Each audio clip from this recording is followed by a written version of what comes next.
G'day and welcome. All right, I got a bit of a World War III update. A lot of you people don't realize what was going on last night during the election because, you know, everybody was blinded by the election. I got only a little bit of stuff. I knew no matter what, I knew months ago that on this day I would be making a World War III update. And the title would have went along, you know, along the lines of 2016 WW3 update, Clinton wins, now war. That was going to be one title. That's the title I was being prepared to make. But now Trump won. And I really don't know what to call this one because there's so many wild cards here. But I'll just get into the stuff and then we'll get into the speculation after. Just so you know, back in 1950 on February 13th, a B-36 bomber was lost over BC, and it was a broken arrow incident where a nuke was basically lost. Well, they found this nuke recently. It's in a crevice on an earthquake fault line, believe it or not, and they've got divers out there in BC to go get it. I don't know how they're going to remove this thing or what they're going to do. Like, I mean, 50 years, if it's deep enough in the water, it's probably preserved because there's no oxygen, but again, moving those things after, that's a scary idea. That type of thing. Last night we were at DEFCON 4. I don't know where we are today. They were tracking Russian submarines off the U.S. coast. I'm not exactly sure where. And the U.S. can't find them. They don't know where they are. So these were probably boomer subs. I think a lot of things happened last night that we're never going to know about. I can only speculate. However, the explosion in Russia last night, this is probably the news. We know about Joe Biden talking about the cyber attacks. We know the cyber attacks were supposed to be there at the day of the election. That said, my only hunch is that the last card that they could play to steal the election from Donald Trump is to say the Russians rigged the election. You know, they rigged it better than what they could, so to speak. We clearly seen that Hillary Clinton's side was having the election rigged with the poll rigging machines. I think I know there was 2 videos of them, but there was a lot more reported. That type of, and then of course people voting multiple times, that type of thing, not being asked for ID, that type of thing. So I think the elections were rigged, but just not rigged enough to stop a Trump landslide. I don't know exactly how much. I still haven't. You know, I mean, I just woke up and started getting into the videos right away. I had a hunch that, you know, when I went to bed at 1 o'clock in the morning, I knew Trump was in the lead at something like 250 for the Electoral College or something like that, and Clinton was just behind. So he got, I still don't know by how much, but that doesn't really matter. He won. But at 1 o'clock in the morning, you know, I was also watching the World War III because everybody's eyes was on the election. Something that happened in Russia was a power station was blew up in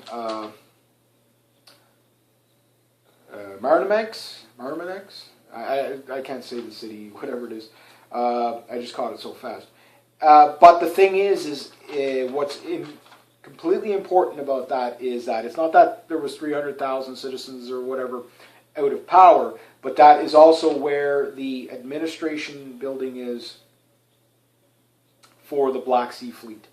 So with the Russian carrier groups basically the dog ones out, Russian carrier fleet talking about airstrikes, you know, making a massive attack in Syria today. I don't know if that happened or not.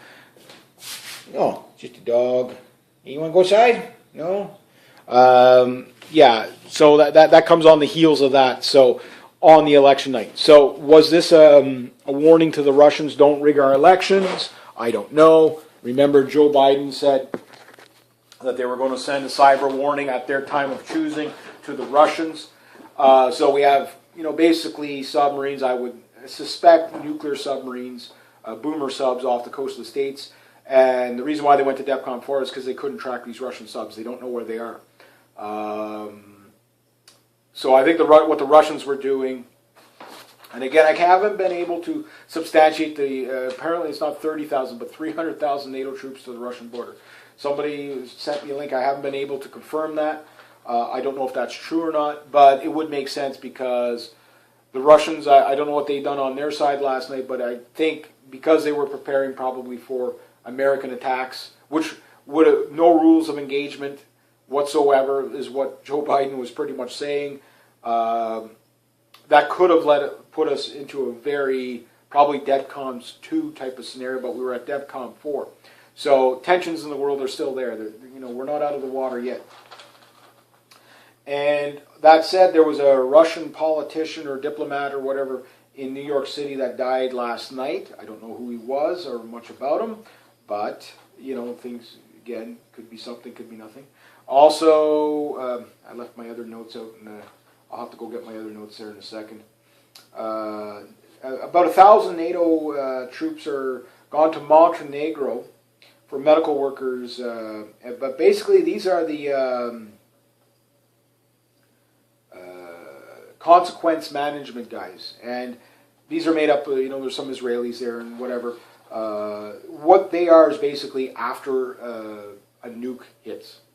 So we got 1,000 of these guys doing that.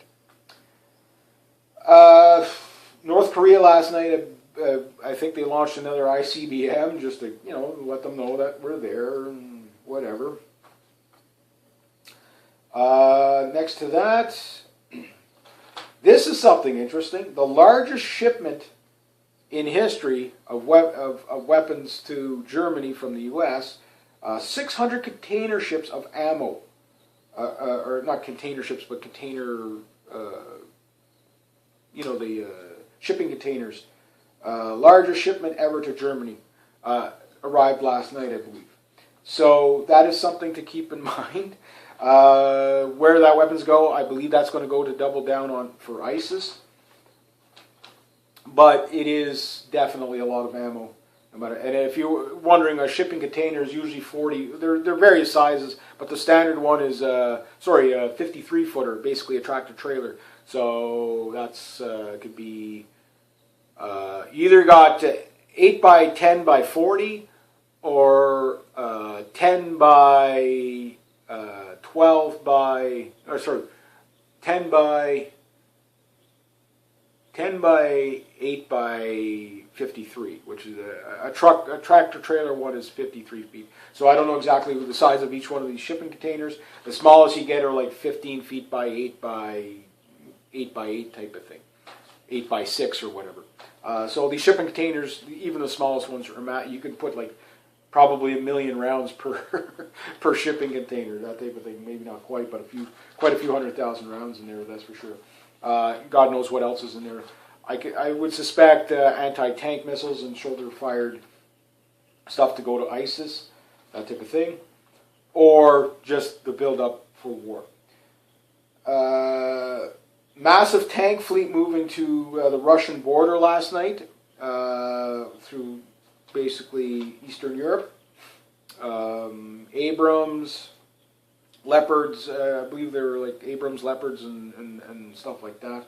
Had to look into that a little bit more. Again, the Russians, like last night, where the Russians were ready for war last night. But everybody, if we would have went to war last night, nobody would have known. Everybody was distracted on the election, and I understand why. But the Russians were getting ready to respond to the U.S. attacking a cyber attack against Russia. Apparently, it didn't happen, so that's good. That type of thing.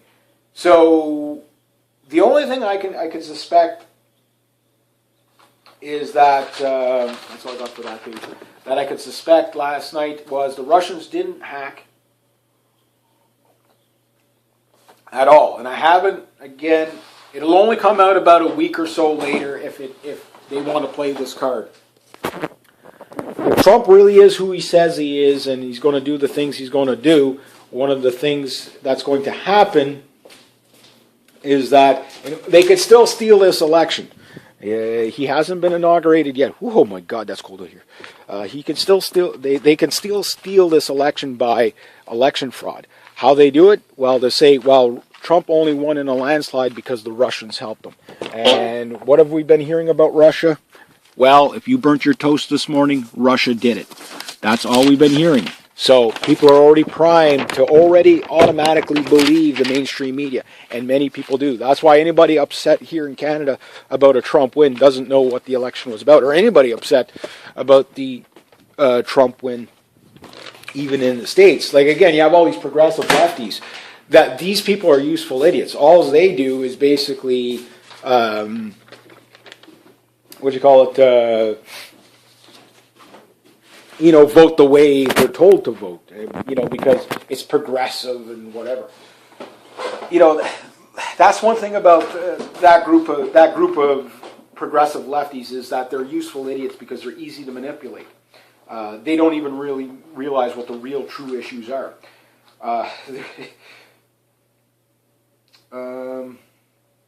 That type of thing. So, yeah, there was a lot of stuff going on last night.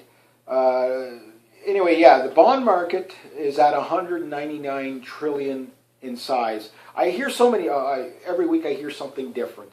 Or not every week, but every other week or whatever, I hear something different. It's 199, 260 trillion. Nobody knows how big that is. But I think what's happening in Egypt right now, remember, I said Saudi Arabia would be thrown under the bus at some point. And right now, between Saudi Arabia and Egypt, Egypt is trying to move towards Russia. This is clear. They're buying their weapons, their whatever, but they've just devalued their currency in a bit of a tug-of-war with Saudi Arabia. And thank you to my subscriber who said I wasn't aware this was going on. But also I heard India has now gotten rid of large denomination bills. So we could see a bit of and India plays the fence. They're in both empires. Strangely enough, I don't know how they were able to pull it off to that, but they work with the United States with manufacturing and stuff like that. But yet they're a part of the BRICS nations, right? So they're working with China or whatever. And again, so we'll have to keep an eye on that. But that said, Egypt could be looking for a bailout. Now this is where Trump comes in. So right now, last time it was Greece and Spain that started the economic collapse in 2008. That's where it started. It was around there. And in Tunisia and stuff like that, you've seen they went all insolvent or whatever. And then it was just a domino effect. So if we don't bail out Egypt, they're going to go to the Russian side. There's no doubt about that. Saudi Arabia, they're about to fall. And they're about to fall with a lot of weapons. Who knows who's going to get them. I think Saudi Arabia marked themselves for death in 2012 simply by saying they were going to sell oil outside the U.S. petrodollar by the year 2022, 2025. I think the destabilization with the Houthis, yes, it is Russian-backed to a degree because Iran is backing them. But I think that's also the United States is allowing it to happen, to say, if you want Saudi Arabia, if you want us to protect you, don't threaten the petrodollar, that type of thing. So they're giving them warnings. So Saudi Arabia has no friends. It doesn't matter which way they go; they're going to get destroyed anyway. It's just how violent does it be, and how many extremists get a hold of the weapons they have. That's the scary part. The THAAD system, missile system, is going to take 8 to 10 months to get into place in South Korea. So that's North Korea's telling them, don't do it, whatever. We'll wipe you off the map, that type of thing. So those tensions are still there. I don't know what Trump's stance is on the South Pacific. I really don't.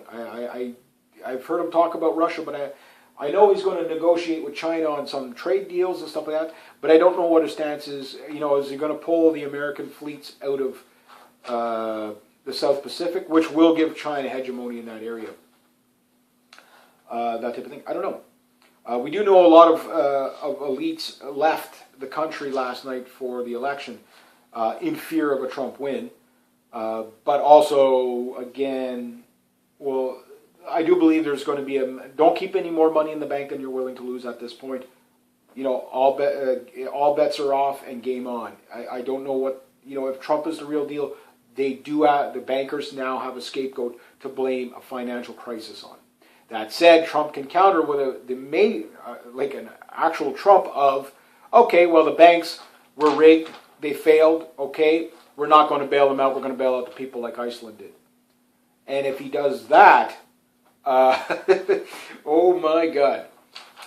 It'll be painful no matter what. It'll take, for the United States to basically make their money completely worthless overnight is a global killer. The amount of people that die on this, it's going to be apocalyptically biblical, the amount of people that are going to die for resources. You won't be able to afford a loaf of bread if you can find it. Very scary. So food, we're in uncharted waters right now. I really don't know it's too soon to tell. I've listened to Trump. I know what he's talked about. I know what he stands for. That's what he said. But what they say and what they do. Obama was an excellent speaker before the election as well. His inauguration speech, if he would have just kept with that through his term, he would have been the savior of humanity. However, no, not so much. Yeah, so the elites leaving the countries. John Kerry was in Antarctica for this election, so that type of thing. I do believe a lot of the world elites will be leaving the United States and stuff like that because of prosecution. Your Sheldon Adelson, even he can't come back into the States right now. So they'll probably get them they're going to go Al Capone with these people. Okay, I can't get them on everything, but I can get them on, insider trading, or I can get them on racketeering, or I can get them on, whatever, tax evasion, something, they're going to go, because otherwise, because if you charge these people for all the crimes they do, they'd be in court forever. You'd never be able to convict them, right? That said, Janet Reno at 78 dies. She was an attorney general under Bill Clinton, and she died. So apparently she had Alzheimer's and stuff like that, and she died. So I don't, it could be a coincidence, but you never know. You never know. And in the province of Homs, basically there was a Red Dawn going on in there. Maybe the Russians have started their offensive already. They were supposed to, again, with the carrier fleets there, they were supposed to go ahead and knock the shipballs out of Syria. But basically they had MIL-35s and MIL-24s and 28 MIL-28Ns. Basically attack helicopters flying all over the place. Close support, slight attack. The MIL-35 and 24 are pretty much the same aircraft, except for the 35 is the upgraded version. It has two twin 30mm cannons on the side instead of just the 12mm Gatling gun in the front. You wouldn't want either of them flying at you. So those things are flying around, blowing the shipballs out of things in large numbers in the province of Homs.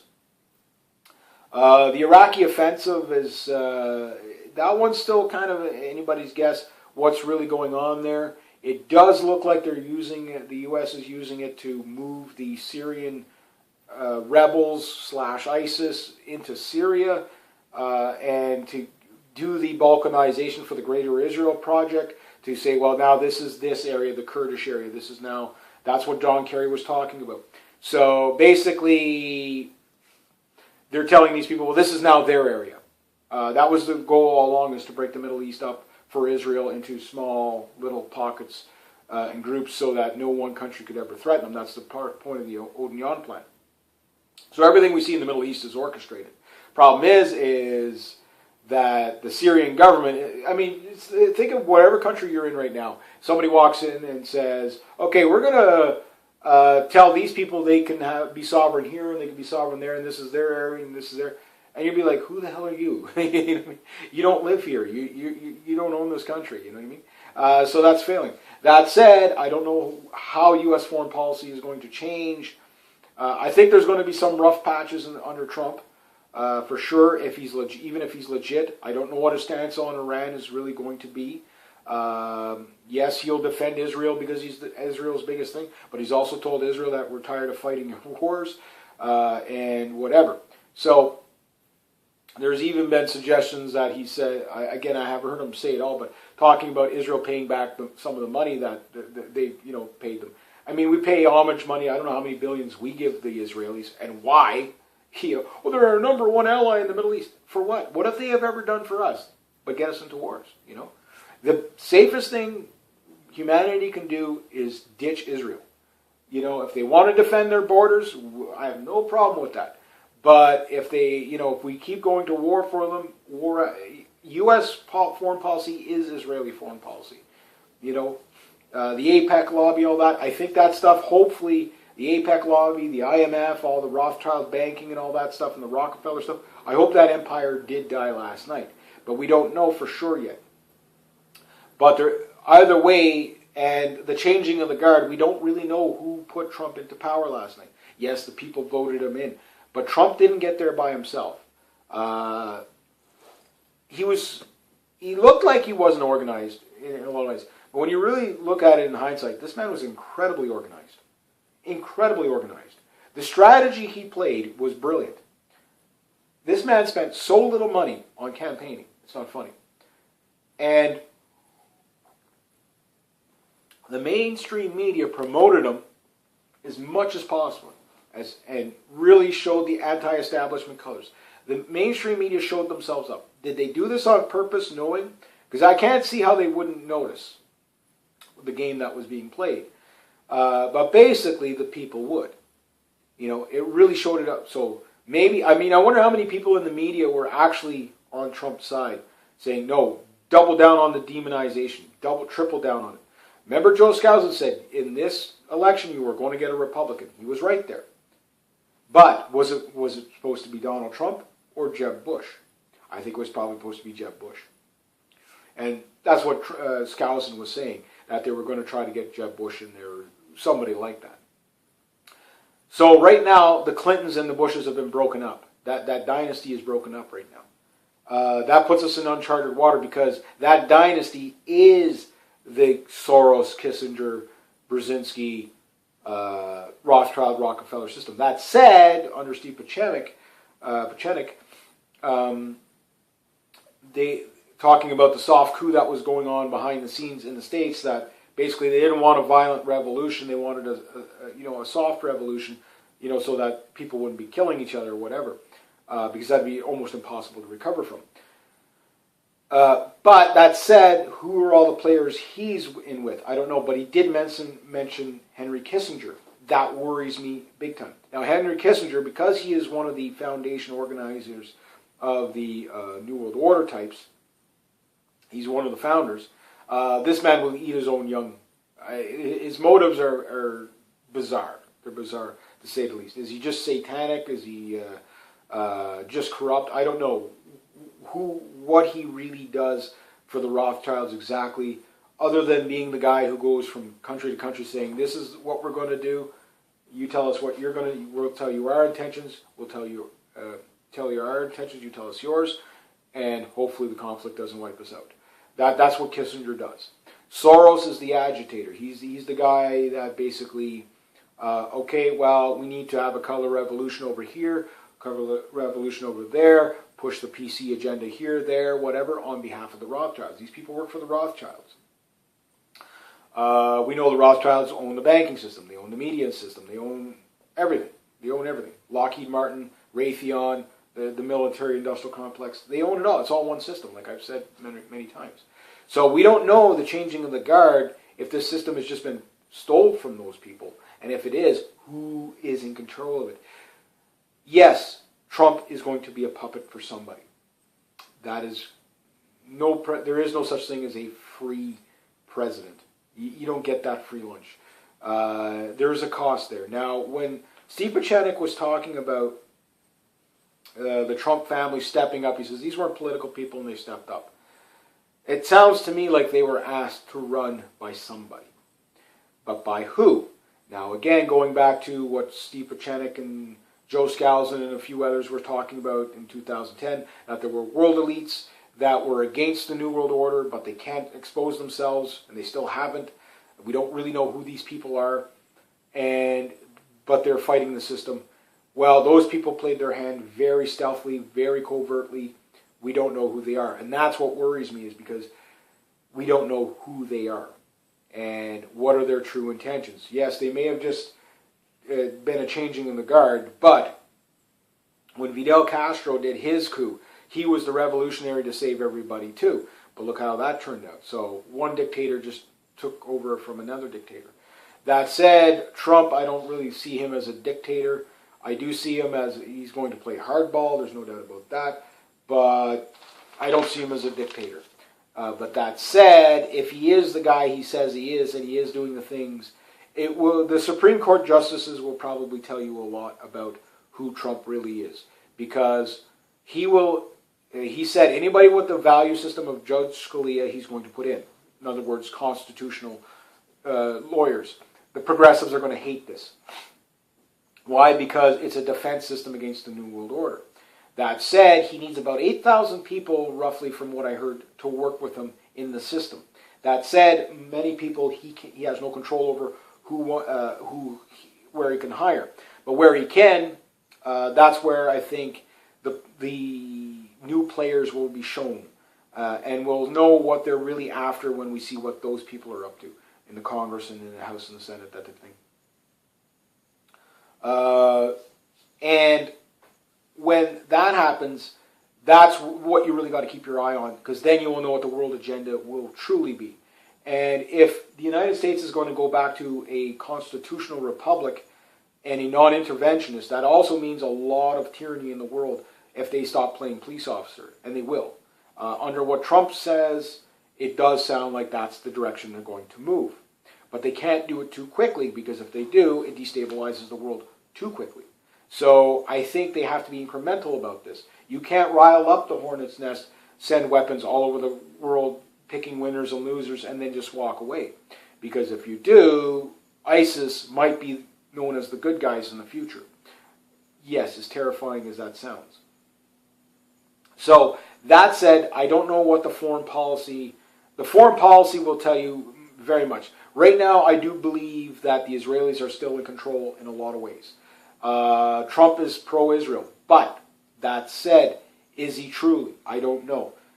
His daughter's married to a Goldman Sachs guy, that type of thing. I don't know how Zionist Trump is. I don't get hints of Zionism. Is he a eugenicist? Yes. Is he an alt-righter? No. This guy does talk about genetics. Again, you listen to these people for hours on end. You pick up themes. You can only lie so much until you pick up themes. Pick your favorite actor. I want you to do this.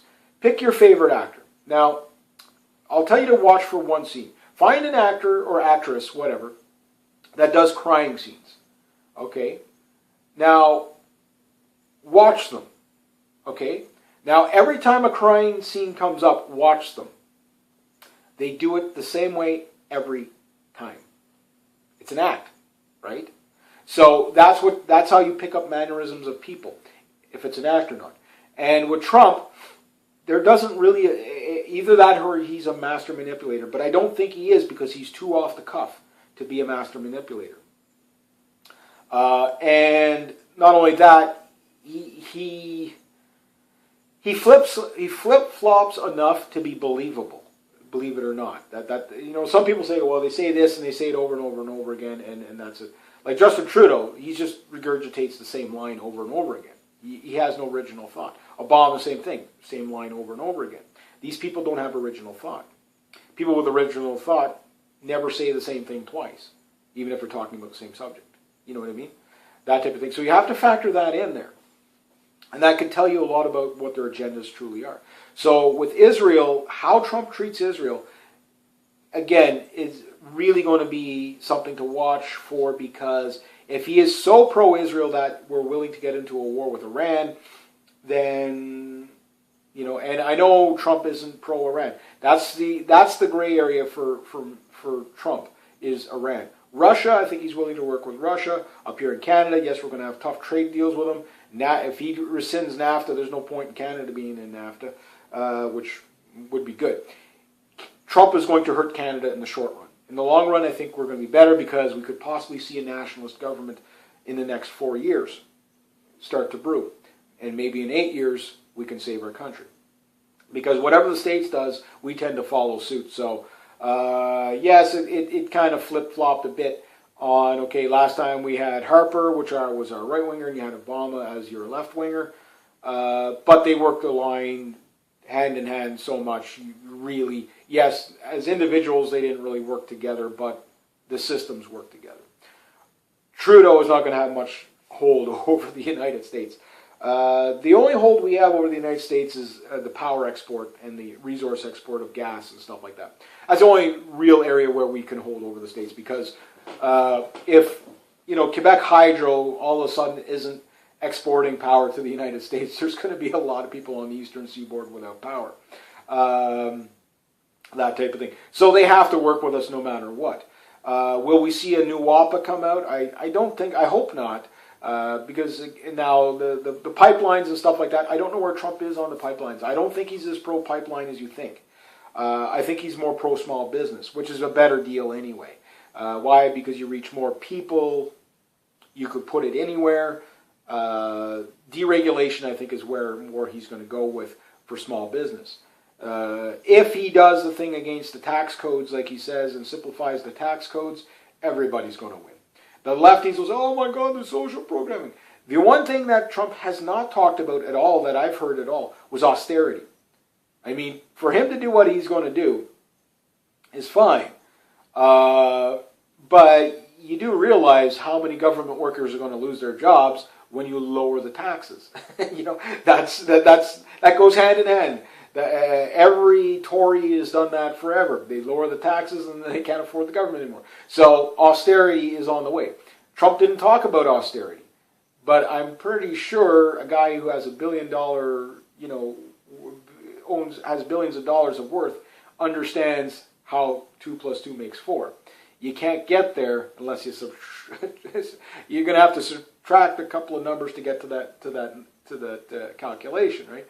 So if you have $20 trillion in deficit, all these foreign wars, something's got to give. He wants to make the military bigger. I do think the government might shrink in a lot of areas, but it's going to grow in other areas. Problem is he wants to grow the military-industrial complex.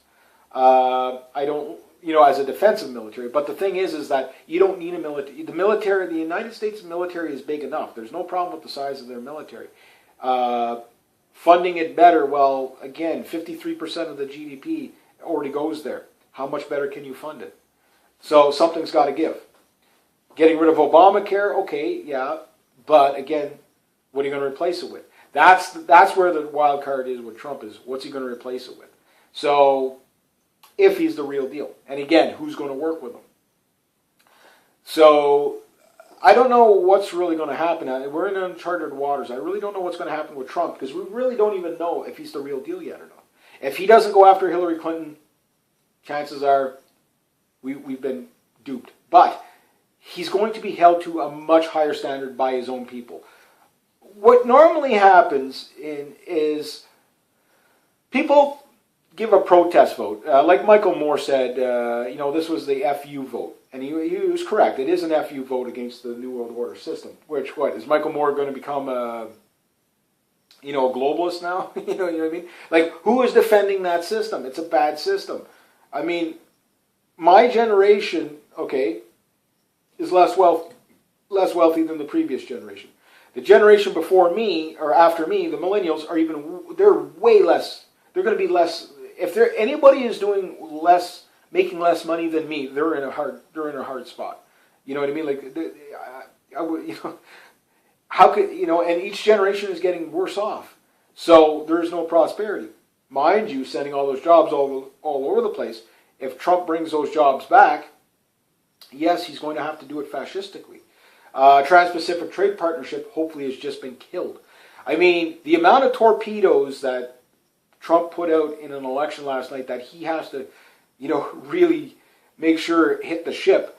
Again, the empire died last night. It died.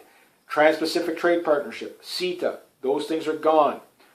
United Nations, pretty much on the deathbed now. Going to be on the deathbed. NATO, put on the deathbed. All these wars, the Anglo-American Empire, basically has just been Caesared. It's 1,000 daggers going into the back of Caesar right now. That's like, I don't know how else I could paint the picture for you. The system got murdered last night. The mainstream media, they're now, what is going to happen to their funding? Their public funding? If, again, Trump is going to take those things away. The justice system that was running defense for Hillary Clinton, if he is who he says he is. If he's not, nothing will change, and then there will be a full-out revolution, and a bloody one. This was the last chance at a peaceful revolution. He has to do what the people want. He doesn't have a choice. And if they crack down on the people, well, that'll just, this, if he is what he says, it is actually going to be the most unifying thing for the country, for that country. It's going to be tough on other countries because all the free stuff and all that money going out of the country is going to come back. Problem is that's going to create hyperinflation. They're not going to be able to destroy the money fast enough. That said, it means world economies are going to fail, big time. But I'd rather our generation take the hit than the next two generations. So yes, if you're close to retirement, again, you've lost your retirement. A Trump win was a loss for all that stuff, if he's a legitimate thing. Because they're going to let the economy go on his watch. They have to. Why? They need to get their people back into power again. They can't kill them because if they do, they kill themselves. Again, I said it before. Muammar Gaddafi was the future of the world elites. They're still going to be lynched. These people are going to be lynched one way or another. That's why the world elites are leaving the Western countries. They're going to New Zealand. They're going all. But at some point, those countries, picture when Donald Trump tells New Zealand, you know what? You guys are holding, these banker elite criminals and elites. We want them. If you don't, we're going to have to put sanctions on you. I don't know how much trade New Zealand does and Australia does with the United States, but it would probably hurt to enough. They do that up here in Canada. They're going to do that. If you want to do trade with us, you're going to have to. That's all Trump has to do. We'll hand them over. Why? We'll have to. We'll have no choice.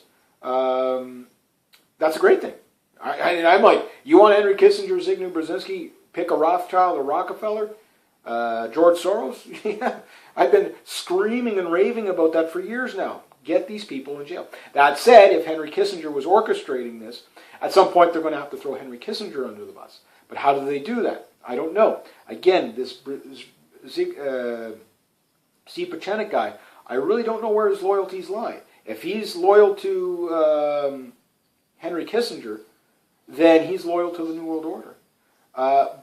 Or did he negotiate with Kissinger saying, give us this or we're going to take it all down? I don't know. We don't know.